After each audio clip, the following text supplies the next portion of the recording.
ফলের জুস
ভালো হয়েছে।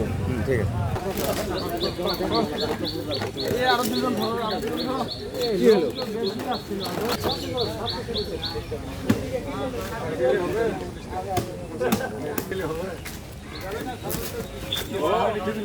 যদি 100 বছর টাকা তাও ঠিক করে তারপর আদেশ আছে না আমার আজকে ম্যাজিস্ট্রেট স্যার ব্যস্ত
গল্প করার সাথে লাভ আছে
বিএসবির একটি চৌকস দল নায়েব সুবেদার ফারুক সাহেবের নেতৃত্বে জয়পুরহাট সদর এলাকায় একটা অভিযান করে। এই অভিযান চলাকালে বাটার মোড় থেকে সামনে জানিয়ার বাগান শিহাবুদ্দিনের গোডাউনে এই 23,075 বোতল যৌন উত্তেজক সিরাপ নামে এই সিরাপগুলো পায়। পরবর্তীতে এটা ব্যাপারে তারা সিরিয়াল ওয়াইজে এই জব্দ তালিকা করে থানায় মামলা দিলে অফিসার ইনচার্জ এই মামলাটা রুজু করে তদন্তভার আমাকে দিলে আমি আসামিকে বিজ্ঞ আদালতে প্রেরণ করি এবং নাতি দীর্ঘ এই মামলাটি আমি তদন্ত করি। তদন্ত শেষে রাসায়নিক পরীক্ষার রিপোর্ট বিএসটি এর রিপোর্ট পর্যালোচনা করে এটা মানব দেহের জন্য ক্ষতিকারক এবং ভেজাল বলে বিশেষজ্ঞ দল প্রেরণ করলে তো এই 23,075 বোতলের মধ্যে আমাদের মোট রাসায়নিক কাজে ব্যবহার হয়েছে 33 বোতল, আর নমুনা আলামত হিসাবে থাকবে 32 বোতল, আর বাকি 23,010 বোতল আজকে ধ্বংস হচ্ছে।